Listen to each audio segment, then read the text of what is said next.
नमस्कार दोस्तों, मेरे YouTube चैनल में आपका स्वागत है। माँ, एक बात कहता हूँ, बुरा मत मानना, पर अब पापा पर हमें और पैसा नहीं लगाना चाहिए। माँ, समझने की कोशिश कीजिए। अगर और पैसा लगाया तो सब बेकार हो जाएगा। डॉक्टरों ने भी कह दिया है कि उनके ठीक होने की संभावना ज़्यादा नहीं है। आप मुझसे उम्र में बड़ी हैं, इमोशनली नहीं प्रैक्टिकली सोचिए। आप लोगों के लिए जितना करना था हमने किया ना। अब हमारा भी परिवार होने वाला है। ऐसा तो है नहीं कि घर में पैसों का पेड़ लगा हुआ है, अभी खत्म हो जाएगा तो फिर अगले सीजन में आ जाएगा। रवीश अपनी माँ शकुंतला जी से कहता है। शकुंतला जी एक पल को हैरान हो गई, फिर अस्पताल के बिस्तर पर पड़े अपने पति को देखते हुए बेटे से बोली, एक बात कहूँ रवि, जब तुम पैदा होने वाले थे तो मेरी तबीयत बहुत ख़राब हो गई थी। मुझे चिकनगुनिया हो गया था। जिस रोज़ तुम पैदा हुए थे कुछ घंटे बाद ही डॉक्टर ने कहा था ये बच्चा ज़्यादा से ज़्यादा 1-2 दिन बचेगा, और अगर बच भी गया तो मानसिक रूप से बीमार होगा। इलाज में न जाने कितने खर्चे हो जाएंगे, और ज़रूरी नहीं कि ये स्वस्थ ही रहेगा। रवीश मुंह बनाते हुए बोला, तब तो आप लोगों ने मेरा इलाज ना कराने का फैसला किया होगा। शकुंतला जी मुस्कुराई और बोली, बेटा, हमारे रिश्तेदारों ने तुम्हारे पापा को बहुत समझाया कि कोई बात नहीं, ईश्वर चाहेगा तो दूसरा बच्चा दे देगा।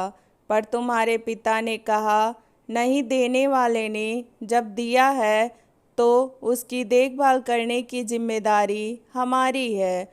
उन्होंने अपना सब कुछ दांव पर लगा दिया, यहाँ तक कि उन्होंने पुश्तैनी मकान भी बेच दिया था, पर तुम्हें वो खोना नहीं चाहते थे। पता है क्यों? क्योंकि वो तुमसे प्यार करते थे, वो तुम्हें अपना मानते थे, तुम्हें कभी बोझ नहीं समझा, जो कि तुम आज अपने पिता को समझ रहे हो। रवीश चिल्लाते हुए बोला, माँ, सबकी किस्मत मेरे जैसी नहीं होती है। कहीं ना कहीं पापा को ज़रूर लगा होगा कि जहाँ वो पैसे लगा रहे हैं वहाँ उन्हें सफलता मिलेगी, और मुझे यहाँ बिल्कुल नहीं लगता। ज़िंदगी तो एक जुआ है, पर जब जान रहे हैं कि आगे हार ही मिलेगी तो क्यों पैसे लगाएं। और एक बात, पापा की खराब स्थिति के बारे में मैंने उनके दफ्तर में बता दिया है। हो सकता है उनके दफ्तर से कुछ लोग आपके पास आएंगे। आप उन्हें कह देना कि आगे चलकर पापा की नौकरी आपको मिले। शकुंतला जी बोली, पर ऐसा क्यों रवि? तुम्हारे पास तो नौकरी भी नहीं है, तुम्हें पता है ना। इसी कारण से तुम्हारी शादी भी नहीं हो रही थी। वो तो तुम्हारे पापा ने सब कुछ खोकर अपनी मेहनत से दोबारा सब कुछ हासिल किया, और आज हमारे सर पर अगर छत है तो तुम्हारे पिता की मेहनत की बदौलत है। अगर वो नौकरी तुम्हें मिल जाएगी तो तुम्हें अब नौकरी के लिए भटकना नहीं पड़ेगा।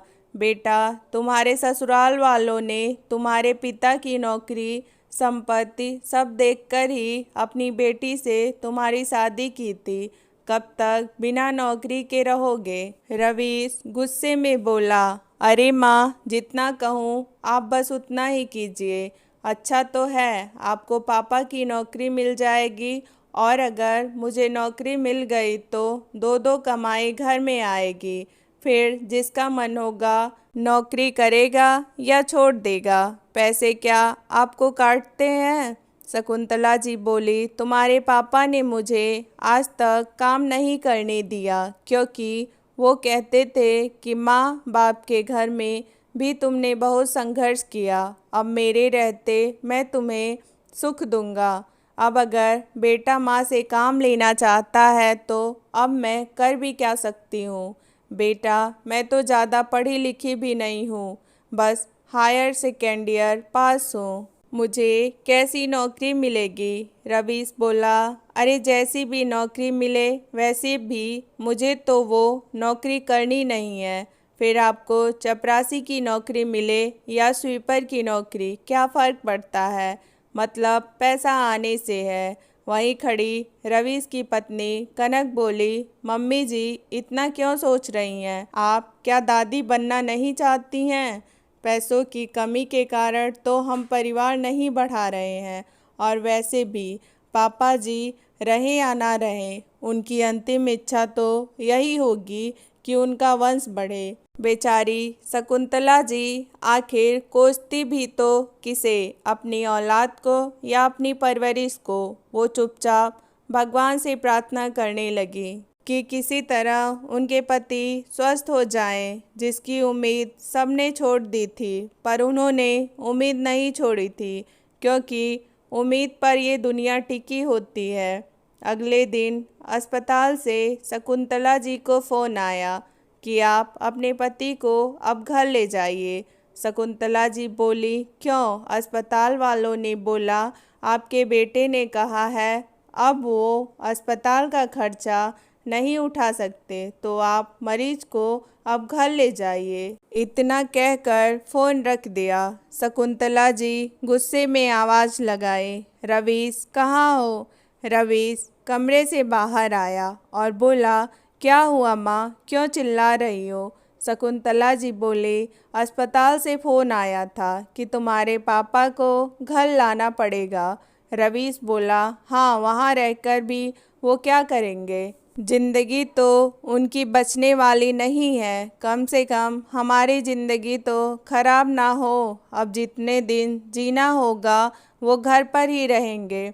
अस्पताल में रहने से उम्र लंबी नहीं हो जाती है, और आपको तो खुश होना चाहिए कि उनके आखिरी समय में उनके घर वाले उनके आसपास रहेंगे। वहीं कोने में बैठी शकुंतला जी की सास सुनैना जी बोली, हे ईश्वर, ये सुनने से पहले मुझे क्यों नहीं उठा लिया? क्या इसी दिन के लिए तुम्हारे माँ बाप ने तुम्हें मौत के मुंह से वापस लेकर आए थे, ताकि तुम उन्हें पल पल तड़पता हुआ देख सको? कनक कमरे से बाहर निकल कर आई और बोली, दादी आप तो चुप ही रहिए। कमाने वाला कोई इस घर में है नहीं, और खाने वाले हजार हैं। अरे लोगों के घर में एक बूढ़े होते हैं, हम क्या हमारे घर में बूढ़ों की फौज खड़ी कर लें? और दादी, अगर पापा जी के बचने की उम्मीद होती तो क्या ये उन्हें बचाते नहीं? अरे डॉक्टर ने जब कह दिया कि वो ज़्यादा दिन नहीं बचेंगे तो फालतू में पैसे खर्च करके क्या करना? चलो जी। इतना कहकर कनक रवीश के साथ कमरे में चली गई। शकुंतला जी फटाफट सुनैना जी को दलिया और चोखा दी और बोली, माँ जी आज ज़्यादा कुछ नहीं बना पाई हूँ, इसे खा लीजिए और याद से दवाई ले लीजिएगा। तब तक मैं जाकर अस्पताल से इन्हें लाने की व्यवस्था देखती हूँ। कमरे से रवीश बोला, माँ जाने की ज़रूरत नहीं है, वो लोग एम्बुलेंस में पापा को भेज देंगे। फिर भी अगर आपके जाने की इच्छा है तो जाइए। सुनैना जी बेचारी आंसू बहाते हुए बोली, बहू जब अपनी औलाद ऐसी निकल जाए तो क्या ही करोगी? अब तो तुम्हें ही सब करना है। बेचारी शकुंतला जी भागी भागी अस्पताल पहुंची और पति को लेकर घर पहुंची। आते ही कनक बोली, मम्मी जी, हमने पापा जी और आपके रहने की व्यवस्था बरामदे वाले कमरे में कर दिया है, क्योंकि घर के अंदर अगर पापा जी रहेंगे तो दवाइयों की बदबू आएगी। फिर आप मेरी हालत तो देख ही रही हैं, लोग बाग इन्हें देखने आएंगे तो घर के अंदर आने की क्या ज़रूरत है? बरामदे वाले कमरे पर ही मिलकर वो चले जाएंगे। मैंने ठीक किया ना? शकुंतला जी थकी हुई निगाहों से बहू को देखी और बोली, बहू अब क्या ही अच्छा और क्या ही बुरा, जो तुम लोग करो सब ठीक है। जब ऊपर वाले ने ही सब कुछ बिगाड़ दिया तो अब और क्या बिगड़ेगा। इतना कहकर वो पति के रहने की व्यवस्था करने लगी। शकुंतला जी बाहर के कमरे में शिफ्ट क्या हुई, उन्हें तो मानो घर के हर चीज़ से बेदखल कर दिया गया हो। जब भी वह रसोई या फिर अपने कमरे की तरफ जाती तो कनक कहती, क्या बात है मम्मी जी, कुछ लेना है क्या? अगर कुछ चाहिए तो मुझे बताइए, उस कमरे में मैंने बहुत ज़रूरी सामान रखा है। शकुंतला जी चुपचाप वहाँ से निकल जाती थी, मानो वो अपने घर में नहीं किसी और के घर में रह रही थी। एक दिन उनके पति के दफ्तर से कुछ लोग उनसे बात करने आए। रवीश ने पहले ही उन्हें कह दिया था, माँ जो मैंने कहा था वही कहना। शकुंतला जी ने वैसा ही कहा।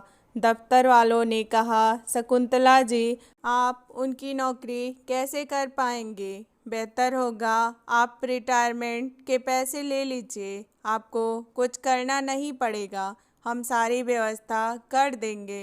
ये हम आपके भले के लिए कह रहे हैं। रवीश दूर से माँ को इशारा कर रहा था। आखिरकार दफ्तर वालों ने पति के अच्छे व्यवहार के कारण उनको दफ्तर में नहीं छोटी मोटी नौकरी दे दी। हफ्ता भर भी नहीं बीता होगा कि शकुंतला जी के पति की मृत्यु हो गई। बेचारी शकुंतला जी मानो दुखों का पहाड़ टूट पड़ा हो।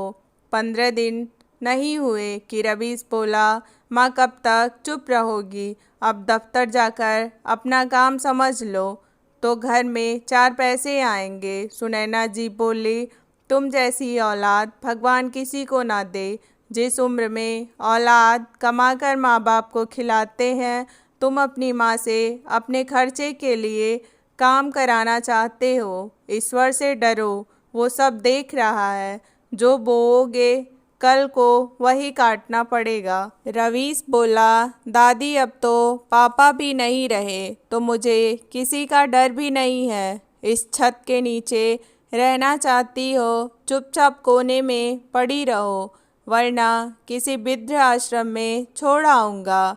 रवीश के तेवर देखकर शकुंतला जी बोली, बेटा ये कैसी बात कर रहे हो? मेरे रहते अम्मा जी कहीं नहीं जाएंगी, मैं कल ही दफ्तर जाऊंगी। इतना कहकर शकुंतला जी अपने पति को याद करके रोने लगी। धीरे धीरे समय व्यतीत होने लगा। शकुंतला जी को बिजली विभाग के दफ्तर में एक पियून की नौकरी मिल गई, जहां फाइल यहाँ से वहाँ करना या फिर कर्मचारियों के सुविधा का ध्यान रखना होता था। वक्त बीतता गया, शकुंतला जी की हालत बद से बदतर होती गई। जब औलाद को माँ बाप की इज्जत से बढ़कर पैसा हो जाता है तो शायद ऐसी ही दशा होती होगी। एक रोज़ रवीश किसी नए मित्र के साथ बिजली विभाग के दफ्तर में गया था। बातों बातों में अफसर ने कहा, सुनो वो 502 नंबर की फ़ाइल तो लेकर आना। शकुंतला जी फाइल लेकर आई और बोली, साहब ये लीजिए 502 की फ़ाइल। जैसे ही उन्होंने रवीश को देखा, अचानक उनके मुंह से निकला, बेटा रवीश तुम यहाँ? रवीश एक पल को हैरान हो गया, फिर इधर उधर देखा और बोला, कौन बेटा? किसका बेटा? अपनी औकात देखो और मेरे कपड़े देखो, क्या तुम्हें मैं तुम्हारा बेटा लगता हूँ? रवीश का मित्र हंसने लगा और बोला, छोड़ ना यार, बेचारे इस उम्र में भी काम कर रही है, हर किसी अच्छे लड़के में अपने बेटे को देख रही होगी, क्योंकि उसके बेटे ने तो इसे काम पर लगा रखा है। शकुंतला जी हाथ जोड़कर माफ़ी मांगी और दफ्तर से बाहर निकल कर गईं। उसी दफ्तर में कुछ लोग थे जो रवीश और शकुंतला जी को जानते थे। उन्होंने शकुंतला जी से कहा, वक्त की मार तो फिर भी इंसान झेल लेता है, पर जब औलाद को माँ के सम्मान से बढ़कर पैसा हो जाता है तो वो मार झेलना बहुत दुखदाई होता है। ईश्वर आपको सहने की शक्ति दे। रवीश अपने मित्र का काम करवाकर वहाँ से निकल गया। शाम में जब थकी हारी शकुंतला जी घर आई तो रवीश राशन पानी लेकर उन पर ही चढ़ गया और बोला, आप बता नहीं सकती थी कि आप उस दफ्तर में काम करती हैं। आखिर मेरे दोस्तों के सामने मेरी क्या इज्जत रह जाएगी। शकुंतला जी बोली, बेटा, इज्जत तो इंसान अपने कर्मों से और व्यवहारों से कमाता है। तुमने ऐसा कोई काम ही नहीं किया कि तुम्हारा नाम और इज्जत हो। हाँ, आज तक तुम्हारे पिता के नाम पर लोग तुम्हें पूछते थे और फिर अब मेरी कमाई पर तुम सब जी रहे हो। तब तो इज्जत मेरी होनी चाहिए, पर तुम तो मेरी भी इज्जत तो छोड़ो, अपनी बूढ़ी दादी की भी इज्जत नहीं करते। वहाँ तो तुमने मेरा अपमान किया। क्या वो तुम्हारी माँ के आत्मसम्मान से बढ़कर था? कनक बोली, हे भगवान, मम्मी जी किस इज्जत की बात कर रही हैं? औकात तो 2 पैसे की नहीं है और इज्जत की बात कर रही हैं। अरे बेटे की इज्जत से बढ़कर आपके लिए क्या होना चाहिए? यहाँ तो आप अपने लिए लड़ रही हैं, हद होती है। सुनैना जी बोली, छोटी बहू, गलत बात में अगर पति का साथ दोगी तो कल को तुम्हारे बच्चे भी तुम्हारे साथ वैसा ही व्यवहार करेंगे, क्योंकि जो बोता है वही तो लोग काटते हैं। किया हुआ कभी व्यर्थ नहीं जाता बहू, लौटकर जरूर आता है, ये याद रखना। रवीश बोला, मुझे लगता है आप लोगों का दिमाग काम करना बंद कर दिया है। आज के आज अगर मैं इस घर को छोड़कर चला जाऊंगा तो आप लोगों को कोई पूछने वाला भी नहीं रहेगा। पापा को तो मुखाग्नि मैंने दे दिया, अगर मैं चला गया तो सोचो आप लोगों को मुखाग्नि और शमशान कौन लेकर जाएगा। इतना कहकर दोनों पति पत्नी हंसने लगे। पोते की बात सुनकर सुनैना जी की आंखों से झरझर आंसू बहने लगे। उस रोज न जाने शकुंतला जी में इतना साहस कहाँ से आया। उन्होंने सुनैना जी के आंसू पोंछे और बोली, नहीं माँ जी, आप नहीं रोएंगी, अभी आपकी बहू जिंदा है। और तुमने क्या कहा रवि, तुम नहीं रहोगे तो हमें कोई पूछने वाला नहीं रहेगा। ऐसा करो, तुम दोनों अपना सामान समेटो और इस घर से जाओ, हम एक दूसरे को संभाल लेंगे। कनक बोली, मम्मी जी होश में तो हैं आप, क्या कह रही हैं? शकुंतला जी बोले, अब कुछ कहने की नहीं बल्कि करने की बारी आई है। शकुंतला जी ने तुरंत फ़ोन उठाया और अपने अफसर को फ़ोन लगाया और बोली, सर, मैं स्वर्गीय किशोर सिन्हा की पत्नी शकुंतला सिन्हा बोल रही हूँ। कल मैं नौकरी पर नहीं आ पाऊँगी, कृपा करें और मुझे वॉलंटरी रिटायरमेंट दें। अब मैं अपनी सास की सेवा के लिए घर में रहना चाहती हूँ। रवीश उधर से शकुंतला जी को इशारा कर रहा था चुप रहने की। शकुंतला जी ने एक न सुनी और दूसरा कॉल उन्होंने पुलिस स्टेशन लगाया और बोली, इंस्पेक्टर साहब, मेरे बेटे बहू मुझ पर यातनाएं कर रहे हैं और मेरे द्वारा कमाए गए पैसे पर अपना हक जमा रहे हैं। अगर आप मेरी मदद कर देते तो मेरा बुढ़ापा कट जाता। मेरा पता ये है। फिर उन्होंने फटाफट अपना पता लिखवाया। रवीश बोला, माँ, ये आपने अच्छा नहीं किया। आपको पता है आपकी बहू माँ बनने वाली है। क्या आप अपने पोते का मुंह नहीं देखना चाहती हैं? शकुंतला जी बोली, बेटे बहू दोनों का मुंह देखकर मन भर गया है। ऐसा करो, अपनी औलाद को अपने दम पर पैदा करो और हो सके तो उसे कुछ अच्छा सिखाना, ताकि वे तुम्हारे साथ वैसा व्यवहार ना करे जैसा तुमने हमारे साथ किया। तुम्हारे वजह से मेरे पति तो शायद कुछ दिन मेरे साथ और रह सकते थे, उनके प्राण चले गए। मैं तुम्हें कभी माफ़ नहीं करूँगी। निकल जाओ मेरे घर से अभी के अभी। रवीश ने बहुत हंगामा किया। आस पड़ोस के लोग रात में ही जमा हो गए। जब सभी को सच्चाई पता चली तो सब रवीश को ताने देने लगे।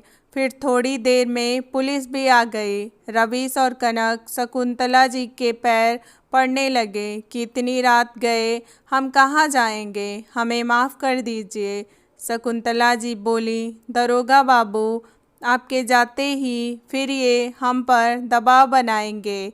ऐसा कीजिए, मैं इन्हें रात भर का समय देती हूँ। आप यहाँ किसी हवलदार को छोड़ जाइए और उनसे कहिए सुबह होते होते हमारा घर खाली करें, क्योंकि अब बेटे का मोह नहीं, माँ का आत्मसम्मान जीतेगा। इतना कहकर शकुंतला जी अपनी सास को लेकर अपने पुराने कमरे में चली गई। सुबह होते ही रवीश और कनक को हवलदार ने बाहर का रास्ता दिखाया।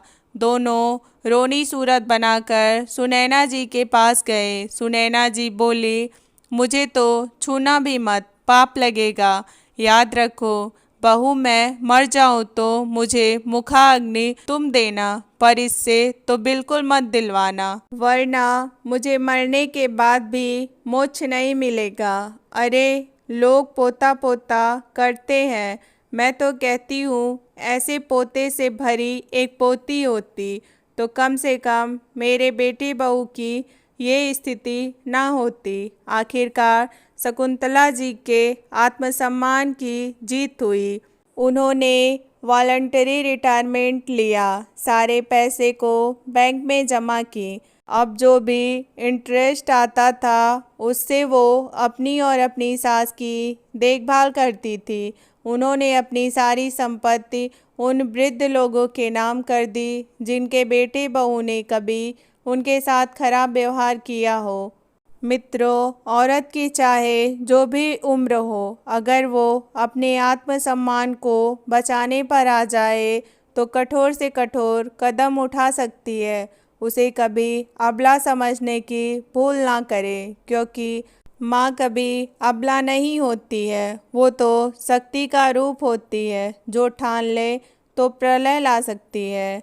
आपको ये कहानी कैसी लगी कमेंट बॉक्स में ज़रूर बताएं। कहानी पसंद आए तो वीडियो को लाइक, शेयर और सब्सक्राइब करें। Thank you. मिलते हैं अगली कहानी में।